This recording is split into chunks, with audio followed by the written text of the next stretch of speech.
From the wormy studios of Lehigh Valley Public Media in Bethlehem, PA, it is time for another composting episode of chemical-free horticultural hijinks you bet your garden. I'm your host, Mike McGrath. Are you shredding all those fabulous fall leaves? Are you feeding your kitchen waste to red wigglers in a worm bin? On today's show, I'll reveal some cool ways to make the most of these vital organic ingredients. Otherwise, it's a fabulous phone call show, cats and kittens. Yes, potential guests are busy sucking and shredding. So we will take that heap and helping of your telecommunicated questions, comments, tips, tricks, suggestions, and ridiculously robust recriminations.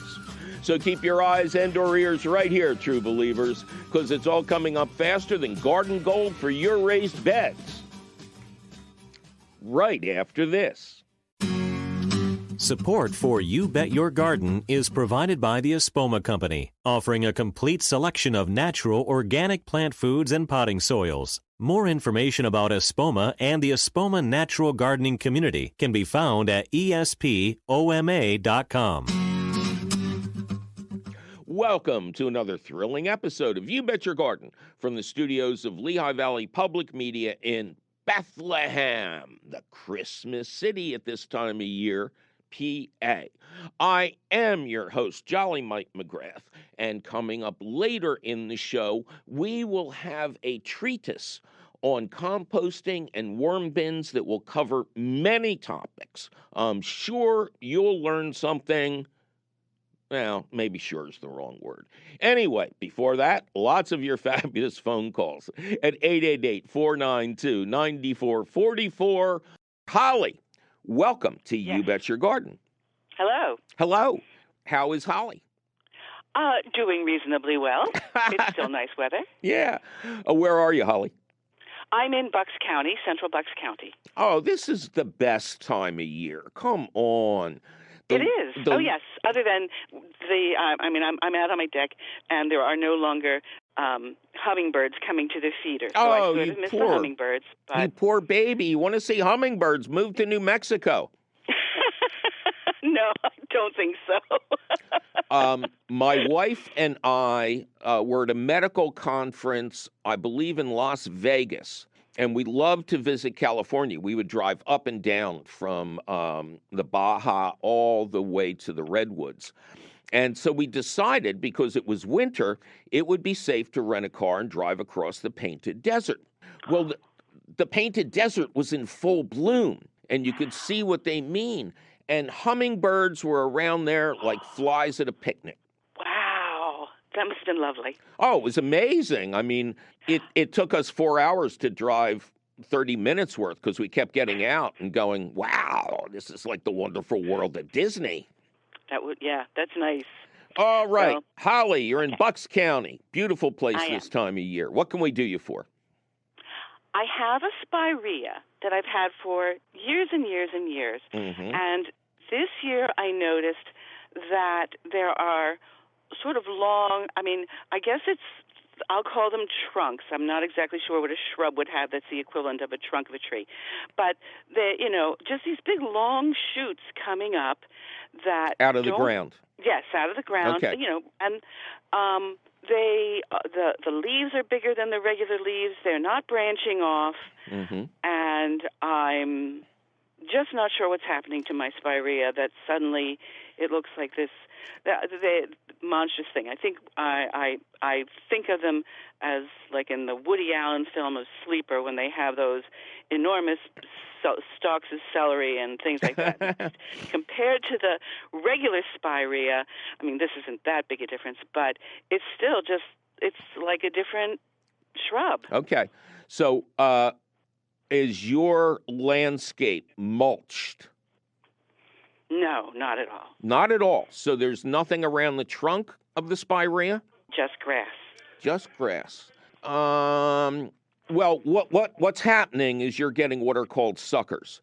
And these are opportunistic parts of the plant that are coming up from the root system underground. This occurs generally because people have heavily mulched the plant and it's trying to survive by sending up babies.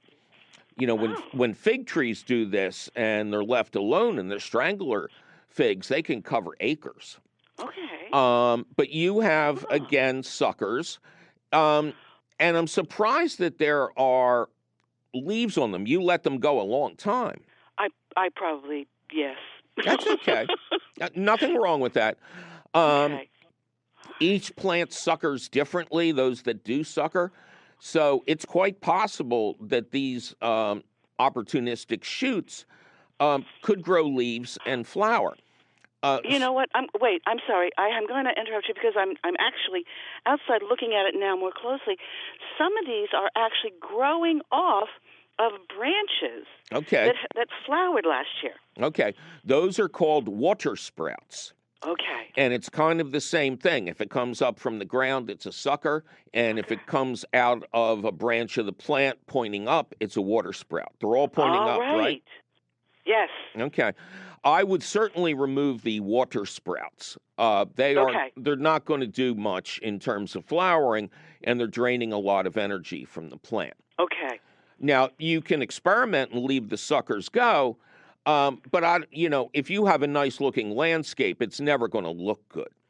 So I don't have that good a landscape, but I appreciate the yes. Okay.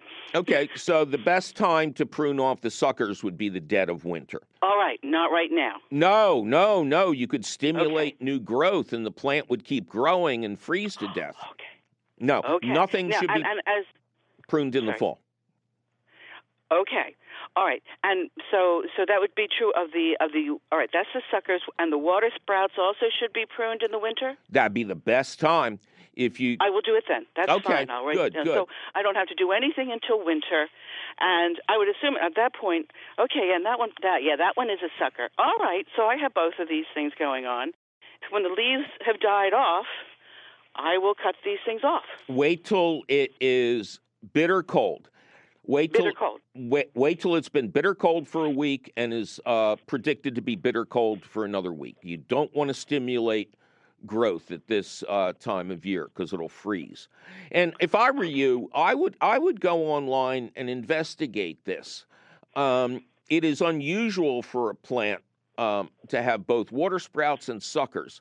So something's going on here. So I would look into it, but that's what's happening. Do you feed your plants? No, and I probably should. No. I mean, I'll be honest. No, they look like they have too much energy to begin with. Oh, jeez.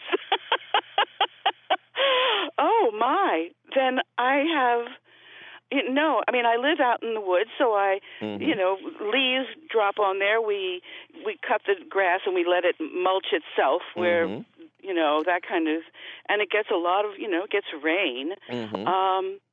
But I don't know if it makes any difference.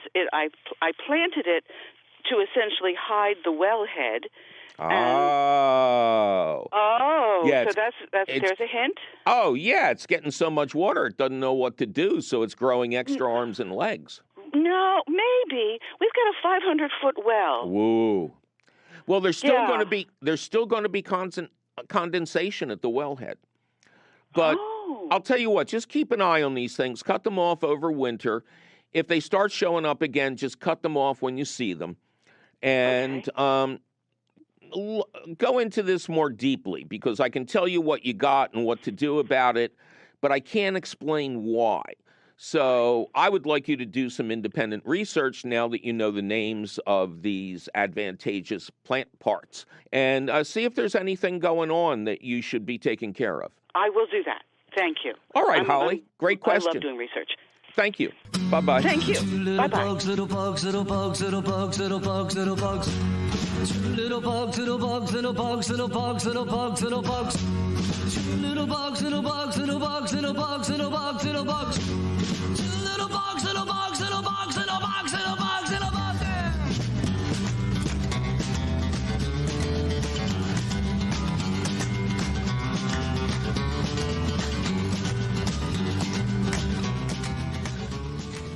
Number to call, 888-492-9444. Ernie, welcome to You Bet Your Garden. Well, good morning, and how are you today? I am just ducky. Thanks for asking. May I guess that Ernie is short for Ernestine? It's actually Erlene. Huh. Okay. Well, why don't you say that instead of, or is Ernie what you've always been called? I've always been called Ernie. Okay. Must be quite a surprise when people who've not met you call you up. Oh, that is true. And where is Ernie? I am in Northern California in a city called Redding, California. I've been up there. How are you doing with the fires? Well, we've had a lot of rain, so all the fires are out, and the ground is well saturated from the weekend storms. Good, good. Hope no landslides come of that. Were you exposed to any fire danger or long periods of smelling smoke in the air? Just had the smoke damage in the air for so long. Yeah. Below you, where the wine country is, a lot of the grapes were damaged, not by fire or heat, but they stink. They were exposed to smoke and for long periods of time, and it ruined the flavor. I kind of take that personally. Yeah, I would too. So what's up in Redding? Well, when I moved into this house in 1998, there was a beautiful mimosa tree in the front yard about 20 feet from the house. Uh-oh. And the tree died in 2004, but I've got roots. Suckers. That I can't kill. Suckers coming up out of the ground? Yes. Yeah. It can look like Mickey's beanstalk. Not Mickey's beanstalk. Broom in the Sorcerer's Apprentice. They just seem to replicate like mad. How big? Yeah. How large of an area is being affected? Well, actually, my whole front area, which I would say is a half an acre. Oof! And you got suckers coming up all over it. I've got suckers coming up on both sides of the house and up against the house in my other flower beds. Flower beds are going to be tricky. I got to be honest with you there. For the front yard, which I presume is grass. Yes. I think there we have to go rope-a-dope. Because when you cut the grass, you cut these things down, right? Yeah, but they're back. Yeah, but how long have they been coming up? How many years? Since about 15 years. But they never develop anything. They just keep being a wooden stake upside down. They're trying to grow into trees in some of the areas in the yard. Okay. So the most important thing is you do not allow them to grow a single leaf. Make sure you cut them down. There are advanced weed whackers that use chains or hard plastic pieces instead of instead of the spool of plastic wire. And well, they're not called brush cutters, but there is a hyped up lawnmower that is for cutting brush. And as soon as you see these things, you want to keep knocking them down, because if they grow leaves, then they collect solar energy, and then they'll continue to grow. They'll continue to send up these suckers. So that's what my problem is they have grown leaves. Yes. So we have to stop that. You could also, there is an organic herbicide whose active ingredient is iron. And it's a broadleaf herbicide. So if you wanted to try it, once the leaves formed, you could spray it with this iron spray. It doesn't hurt anything. It's actually good for your soil. And see if you can make it unhappy by killing the leaves. The plant expends a lot of energy to push those leaves out. So if you spray them with iron, I think that would have a good effect, although nothing is going to be better than cutting them down as soon as you see them. They're too tough for a regular lawnmower, right? Oh, yeah, they are. Yeah. I use a high-wheel trimmer. High-wheel trimmer. I'm not sure what I know. Those are like a regular weed eater, except they're on wheels. Oh, okay. Yeah, but they have the... just use regular trimmer line? Yes. I think you have to investigate getting a weed whacker that works with metal chains or... with chains. Or hard plastic blades. Yeah, and the ones in the flower bed, I would protect the flowers, lay down newspaper or a tarp or something, and spray those heavily as soon as they put on leaves with the iron solution, and that way you won't be killing the flowers underneath. If it were I would be out there with my favorite gardening tool, a machete, and I would be taking out my anger on these beasts. Oh, yeah. But those plants are famous for it. But keep up with it for a season or two, and I think you'll see really good results. They'll start coming up much smaller. Okay, well, thank you so much for your help. I hope it was helpful. You'll let me know, right? Yes, it was. Yes, I will. Thank you so much. Thank you. Bye-bye. Bye-bye. Well, it's time for me to take a little break and remind everybody out there to keep an eye open for those foot-high rosemary plants that have been pruned into the shape of a Christmas tree. They used to be all over the place, but they were hard to find last year. But don't go repeating the time to buy it is when you see it just yet, because we'll be right back with Compost Conversations and more of your composted phone calls. I'm Mike McGrath, and you're listening to You Bet Your Garden from the studios of Lehigh Valley Public Media in the Christmas city of Bethlehem, PA. That's if they lit the storm.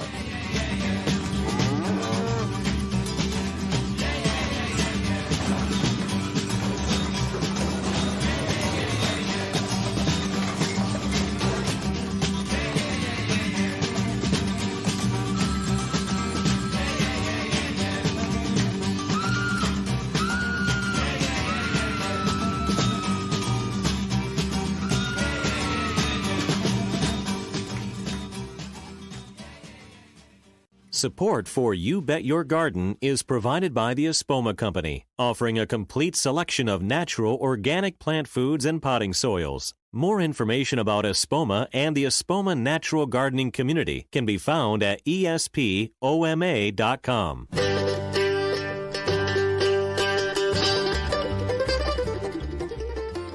Welcome back to another thrilling episode of You Bet Your Garden from the studios of Lehigh Valley Public Media in Bethlehem, PA. It's always Christmas out here. I'm your host, Mike McGrath. Coming up later, we are going to discuss water, worm tea, worm castings, compost, all these great things that we can use to improve the health of our plants. In the meantime, a couple more of your healthy phone calls at 888-492-9444. Sally, welcome to You Bet Your Garden. Hi, Mike. Hello. I'm so excited. Thank you so much. I'm excited too, Sally. Let's go for it. Where are you? I am in Duluth, Minnesota. Oh, I don't know. We get a lot of calls from Duluth now. What are things happening up there? Just all sorts of things. Just on the shores of Lake Superior, the leaves are changing and winter is approaching and, just kind of stuff that goes along with Duluth. Well, I guess they do that up there now, huh? Oh, I'm already getting crap for my accent, huh? What accent? I got to tell a brief story. I flew into Rochester Airport because I was speaking in nearby Iowa, Decorah. And I had a rental car planned, and I went up to the booth that was my rental car provider, and there's a woman there on a computer, and I go, "Hi, I'd like to pick up my rental car." And I swear to God, no exaggeration. "Oh, I'm sorry. I can't do that for you. No. I'm just here to fix the computers, you know. So you go over there to that nice young lady at the next booth over at Avis, and she'll be taking care of you now." And I'm just staring there going, oh, my God, it wasn't just Prairie Home Companion. This is real. Oh, Mike. All right. Off the Minnesota topic.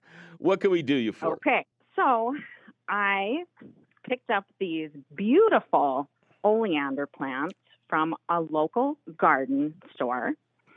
When I got them home, they were blooming, big, pink, white, beautiful flowers. Mm-hmm. I brought them into my sunroom, which is my home office, and it does get quite warm in there through the summer. And then when it got too hot, I brought them outside and thought that was good. I read that you could have them outdoors as well. Well, when I brought them back in and they were inside permanently, they started to develop these white, like milky clusters near the stem, like on the leaf stem, and they are not doing well. They are not healthy or happy. Did anybody warn you about this plant? Oleander? No, not really. Oh my goodness! Oleander is one of the most toxic plants on the planet. No, I'm serious. It's responsible for multiple deaths every year. Every part of the plant is incredibly toxic. The flowers, the leaves, the stems, the root. It is recommended that oleander never be planted anywhere where there are children or pets, because all you have to do to get a reaction is to rub up against it. I'm surprised you didn't get a rash from handling it. Well, and now I'm wondering, that's exactly why I probably got them half off. Because I thought, they're so pretty, and I get them home, and I have read, how poison they are, but I also know like their symbolism was their endless love and charm, and they are not happy. No, they're dangerous. These plants are recommended for temperate climates, like below Chicago. And, even maybe a little below that. So I think your climate is too cold for these plants, luckily. I'm surprised that a local nursery was selling them. Maybe with proper care in a sheltered place, they could survive outdoors. But plants like this are not meant to go in and out like a revolving door. You gotta pick one. They need a lot of bright sunlight. And you're about to go into a time when you get like 4 hours of sunlight a day, and the natives get restless.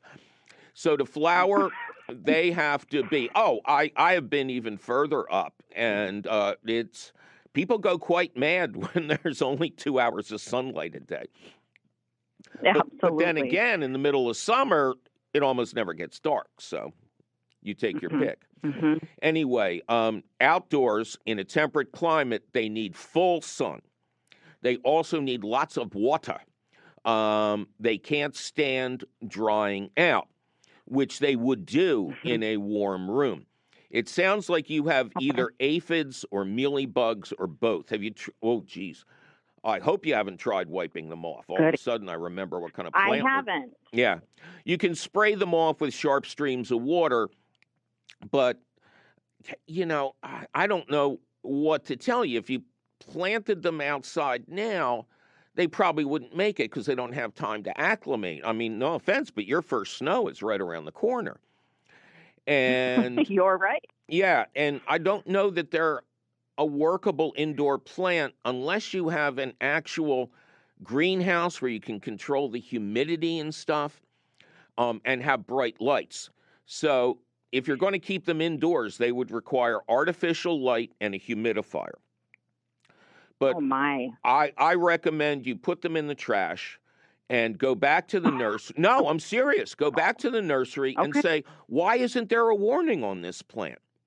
Now my grandchildren can't come over. Take them back to the nursery. I'm not that old yet, Mike. But my children. Well, okay, the thing. My dog. Mike's grandchildren. I tried. So this neem oil, that's what I've been spraying on them and trying to be real delicate with them. That's done nothing. No, they're not delicate plants. They thrive. No, you want to spray them down with sharp streams of water alone. I mean, sharp. It'll hurt your hand. And then you can apply neem oil. But I recommend you take them back to the nursery, demand your 50 cents a plant back, and say you shouldn't sell these without a warning about how dangerous they are. Interesting. All right, Halloween. Sal. Good luck. All right. Good luck to you, and I wish for you easy sledding in the months to come.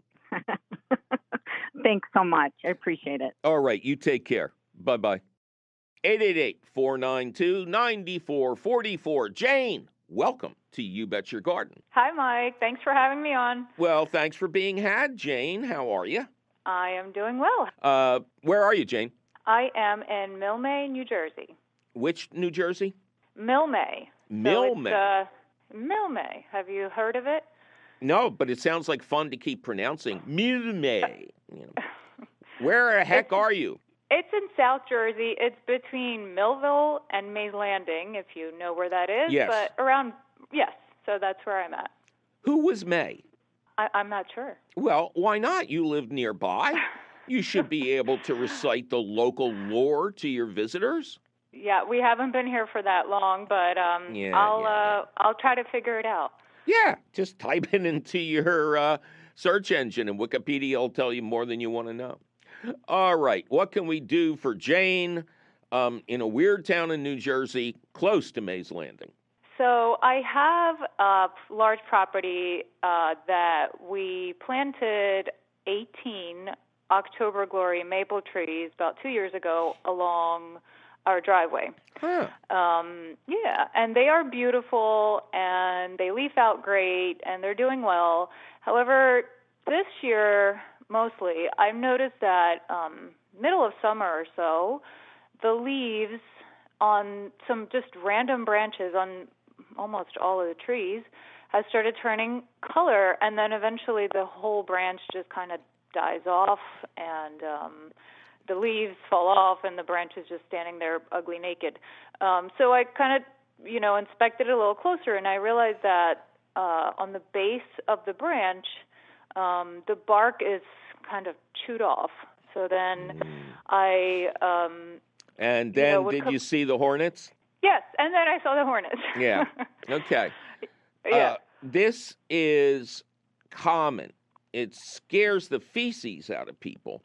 But in my experience, they go after my lilac tree.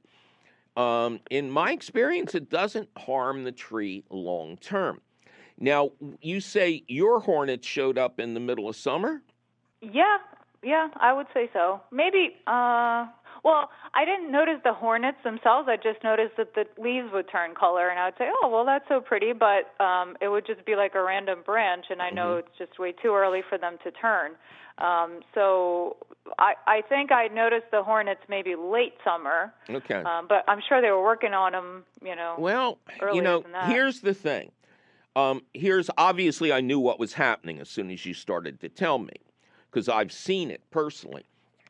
And what I don't understand, and what I have been promising myself to research, is why they're doing this late in the season. Hornets build a new nest in the spring out of chewed bark and other plant material. And then at the end of the season, they abandon that nest. So if you've got a hornet's nest up in a tree or something like that, it will not be reused. These insects, all of these nest builders, like most birds, have the DNA that tells them they have to go through this ritual every year and build fresh. So the one thing that I can't figure out is the hornets are all about to die off except for the queen. Why are they gathering material? Do they hide it somewhere for the spring? I always thought they needed freshly chewed bark. But I've had the same experience. They show up very late in the season. And I'm clueless. I have no idea. But I've been trying to find a hornet expert who can explain this to me, and so far I've come up empty. But it is the European hornet, most likely, right? Yeah. I mean, when I Googled them, that's what it looked like. It looked exactly like a European hornet. Well, there's really only two hornets that are going to occur, the bald-faced and the European. And they're pretty distinctive. Yellow jackets are technically hornets, but obviously they don't look like these guys. So all I can tell you is it doesn't hurt the tree.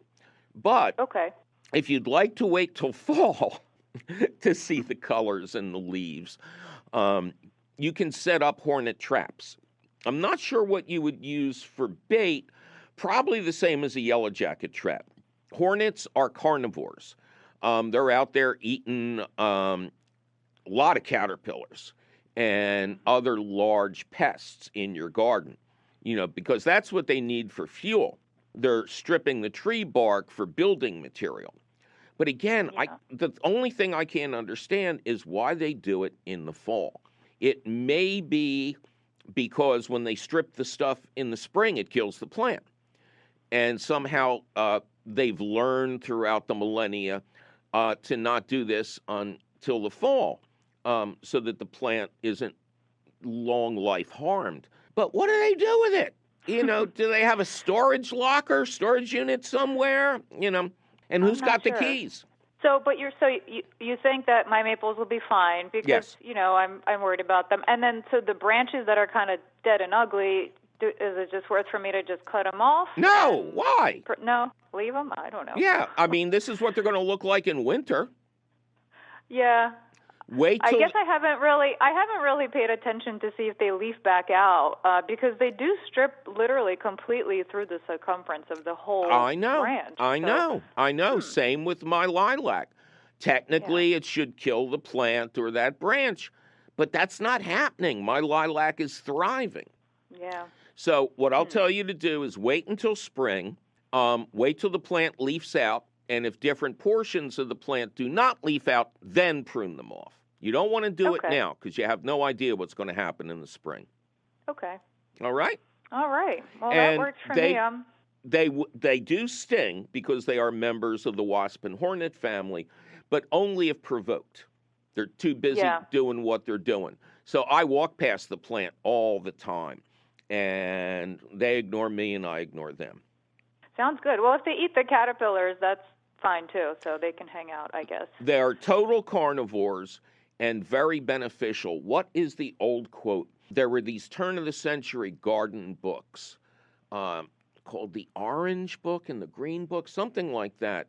But they used a lot of rhymes and phrases, and one was the farmer who kills the hornet's nest. The farmer who destroys the hornet's nest has... the farmer who destroys the hornet's nest harvests no cabbage that year. Yes, because in an integrated landscape, they're tremendous pest controllers. But people are terrified of them because they have good size and they look kind of freaky. And, the farmer also gets like 30 stings. So, nature gets even. But just ignore them. And the only time that it's safe to prune plants like this that you're uncertain about is in spring, 2 to 3 weeks after the plant starts leafing out. Okay. Okay? That's good to know. Perfect. Thank you so much, Mike. I really appreciate it. Oh, I appreciate your call. And if you ever choose to call back, you got to know who May was and why he was landing. I'm not sure, but I'm glad he did because it's a really nice area where we are, so we enjoy it. All right. Well, take care, and thanks for calling, and bye-bye. Thank you so much, Mike. Bye.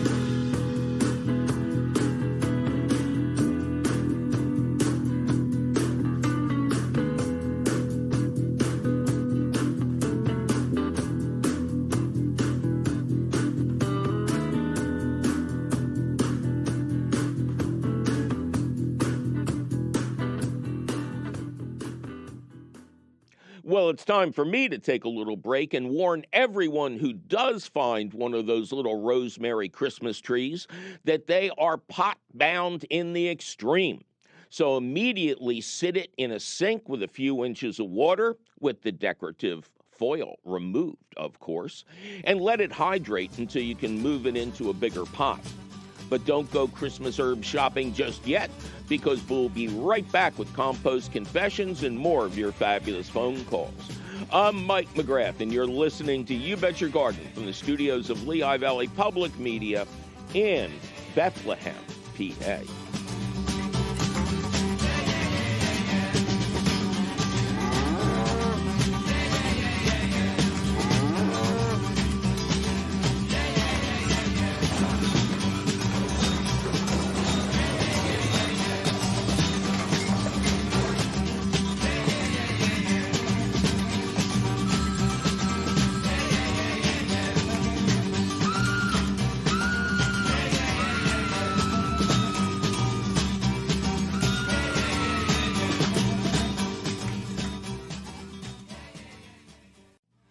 Welcome back to another thrilling episode of You Bet Your Garden from the studios of Lehigh Valley Public Media in the Christmas city of Bethlehem, PA. I am your host, Mike McGrath, and we are in the stretch now, cats and kittens. In just a little bit, we will get to a multiple answer question of the week, which will encompass how to make compost, what to do with worm castings and worm tea, and for city dwellers, a clever way to get clean water for your plants. And that's all coming up after a couple more of your clever phone calls to 888-492-9444. Barbara, welcome to You Bet Your Garden. Thank you. Well, thank you, Barb. How you doing? I'm doing well in the Nazareth area. Okay. Nazareth, not the one near Jerusalem, but the one here in the Lehigh Valley, home of the fabulous Martin Guitar Company, right? Exactly. All right, Barb, what can we do for you? I need some advice with what we kind of call the Garden of Death. We have flower beds around our home, and this particular bed is on the north. It gets northwest exposure. Okay, that's so not it gets ideal. It gets late sun, like 2, 3-ish. And geez, I'm even up before that, you know. For as long as we've been in this home, which is about 30 years, I've just had difficulty getting anything to grow over there. So have taken out plants, put different plants in. And over the last few years, this bed has developed some moss, and I've taken the moss out, and it comes back. It just stays damp over there. Okay. And in the last couple years, the bed has also developed this little plant, and it looks like tiny, tiny lettuce leaves. Okay. And over time, these little lettuce leaves, which start out a little bit raised, off the dirt, kind of get flattened down, and they become sort of a mat on the surface of the flower bed. So I've got moss, and I've got this mat of flattened lettuce leaves, and weeds growing on top of that. So even though I have this mat, well, you got to pull the weeds. Still are growing. You got to pull the weeds. And I mean, one of the problems with these shady sites is plants that naturally like shade are going to move in if you don't buy them deliberately. Now, northwest facing, constantly wet, and I bet I know your soil is heavily acidic, or the moss wouldn't thrive like this. Would it be possible to weed out everything and leave the moss? It would be. Moss lawns and demonstrations of moss in specific garden areas are super hot right now. People are buying moss by the sheet, like sod, and trying to install it. Mother Nature is telling you what wants to grow there, and you can fight it if you want, But as you can see by what's happening to our planet on the West Coast, the East Coast, and everywhere in between, Mother Nature is kind of fed up with us. And my boss back at Rodale Press, where I worked for 17 years, the late, great Bob Rodale, used to say people think they can just do anything they want to this planet. But they forget that Mother Nature bats last. So, she's going to decide the game, and she is more powerful than all of us put together. So when a nice plant is growing somewhere, I tell people to lean into it. Now, you got to pull the weeds, or if some of them seem a little difficult to pull, you can get an iron-based herbicide. It's not a chemical herbicide. Gardens Alive sells it as Iron X, and I've seen it for sale under different brand names in garden centers. But the active ingredient is iron, or as we used to say back at Bridge and Tiresdale, iron. And it coats the plant and it kills them. It is a post-emergent herbicide that is super environmentally friendly. But I would go with the moss. If you don't, there are shade-loving plants, but there are very few plants that like wet feet constantly. So, I mean, you could put hostas in. Have you ever tried them there? I haven't tried hostas. There's a little bit of a slope. Yeah. In the bed, I wasn't quite sure. They'll stabilize about putting hostas on there. Oh, no, they'll stabilize the slope. Okay. But consider a bed of moss with hostas interplanted in it. The hostas will also spread. So if you get fed up with the moss, by that time, you'll have just a clump from side to side of hostas. All right. That could be much more attractive than what I have now. And they're perennial, and they are the key component of the Coward Shade Garden. Okay. They're invulnerable. Okay? So are you saying those little lettuce leaves are a form of moss? No, the little lettuce leaves could be almost anything. I hope it's not garlic mustard. That's a nasty plant that inhibits the growth or kills nearby plants. But you'd have to look it up. I mean, go for an ID online. There's like 100,000 plants that kind of look like that. But whatever it is, dig them up. And where you dig them up, plant some hostas. And the hostas will outcompete anything. And it will work. It'll play well with the moss. Okay. All right. Thank you, Barb. Good luck to you. Thanks so much. Thanks for taking my call. Thank you for making it. Once again, it is time for the question of the week, which we're calling Great Ideas for Worm Castings, Worm Tea, Water, and Tumblers. Frank in Cherry Hill, New Jersey writes, I've been listening to your podcast for a couple of years, have written to you a couple of times, and you took two of my calls on the show, one about a worm bin issue and the other about fig trees. You have also used a couple of my emails for questions of the week. Teresa, Frank doesn't get on the show again for a while. Anyway, Frank continues, I enjoy bragging to my wife when you read one of my questions on the podcast. As well you should, Frank. The reason for this email is to suggest that your listeners and or viewers email or call in about the things that they do to conserve resources or promote organic practices. Here are the things that I do. Frank continues, I have a dehumidifier in my basement that puts out about 2 gallons of water a day in warm weather, which I use to water my indoor and outdoor plants. That's a great idea, Frank, especially if you're on city tap water and you want to use non-treated water for your precious plants. Frank continues, I also use that water to dilute my worm tea. I have found that I must dilute the worm tea 3 times as it is awfully strong. I wonder if anybody else has to dilute their worm tea that much. Absolutely they do, Frank.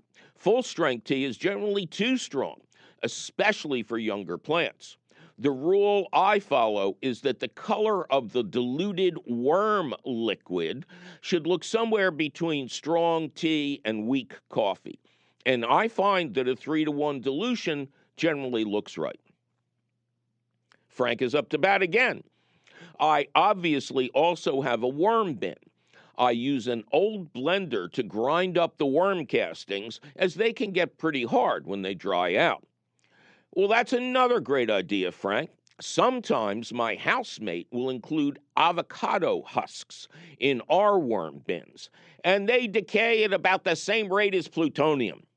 They're organic matter, she says. So are whole trees, I reply. How many shows could we do on spousal compost arguments alone?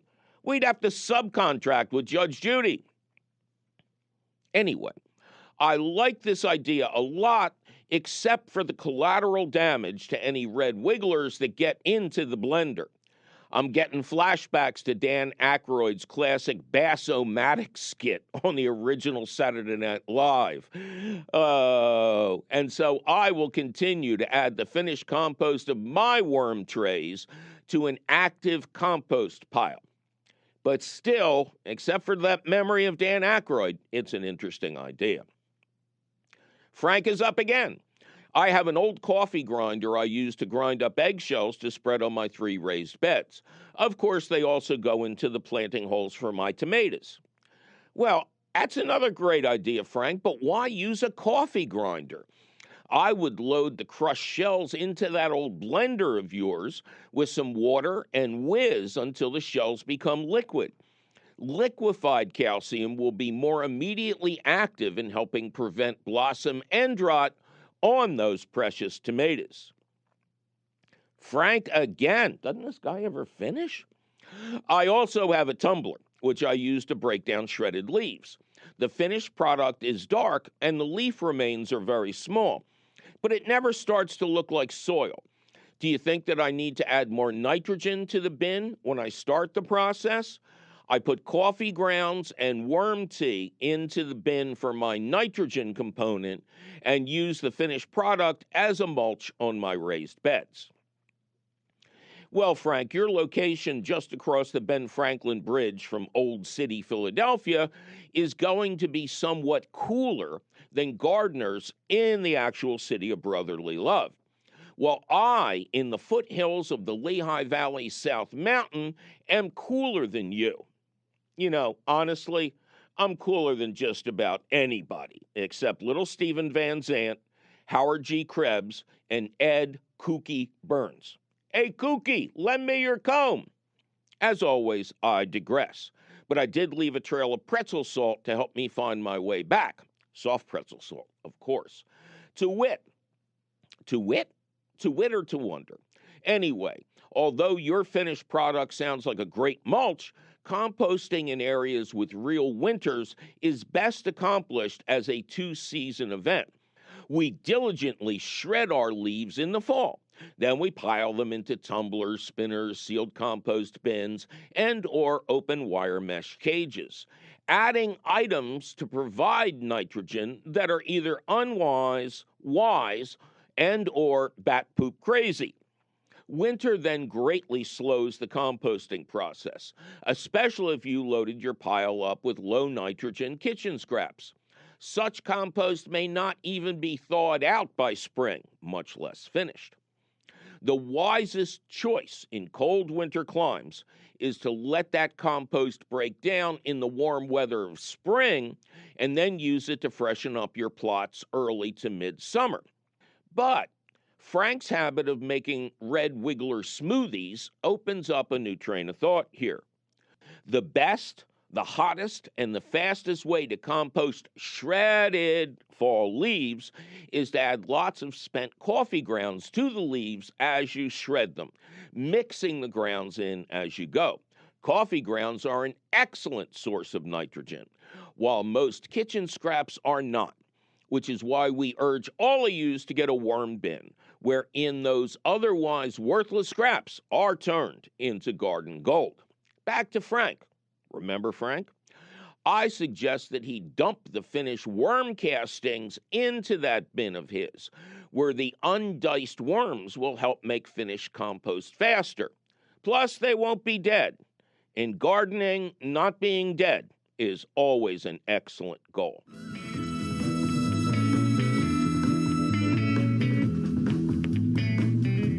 Shock a little boat, sell it to me.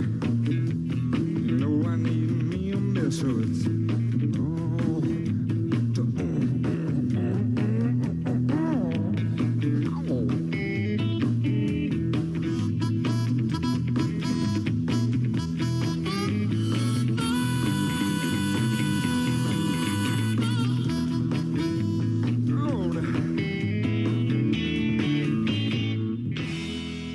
Well, that sure was some good information about water worms and compost, now wasn't it? Luckily for you, the question of the week appears in print at the Gardens Alive website, where you can read it over at your leisure or your leisure. Just click the link for the question of the week at our website, which is still and will forever be, say it with me, Ducky, youbetyourgarden.org. Gardens Alive supports the You Bet Your Garden question of the week, and you will always find the latest question of the week at the Gardens Alive website. Yikes, my producer is threatening to wrangle my worms for his bin if I don't get out of this studio. We must be out of time, but you can call us anytime at 888-492-9444 or send us your email. You're tired, you're poor, you're wretched refuse of a message teeming towards our garden shore at YBYG at WLVT.org. Please, please, please, always include your location. Oi. You'll find all of this wonderful contact information, plus answers to hundreds of your garden questions, audio of this show, video of this show, audio and video of recent shows, and links to our internationally renowned podcast. It's all at our website, youbetyourgarden.org. You Bet Your Garden is a half-hour public television show, an hour-long public radio show, and podcast, all produced and delivered to you weekly by Lehigh Valley Public Media in Bethlehem, PA. Our radio show is distributed by PRX, the Public Radio Exchange. You Bet Your Garden was created by Mike McGrath. Mike McGrath was created when the abrupt change to daylight savings time spun him into an alternate universe where cats had replaced race cars in the new NASCAT series. Meow. Ken Queter plays our theme song. Our chief content officer is Yoni Greenbaum. Our angel of the airways is Christine Dempsey. Our audio engineer is always cheerful Charlie Sarah. Our social media director is Amanda McGrath. Check out her fine work at the You Bet Your Garden Facebook page. Our peerless princess of profound production is Teresa Radke. Our audio editor is the always lovely Jonas Bowen. Our video editor is judicious Jake Boyer. Our harassed and harried director of direction is Javier Diaz. Our usual gang of idiots includes Eric Werner, Zach the Tack Wisniewski, and Jolly Jake Morris. I was just able to stop our beloved CEO Tim Fallon, who is not our executive producer, before he started to sip his cup of compost tea. I'm your host, Mike McGrath, and I'll be outside shredding leaves and yelling at the evil squirrels to stop planting black walnuts in my garden beds, and in my containers, and in my flower beds, and in the wheel wells of my car, until I can see you again next week.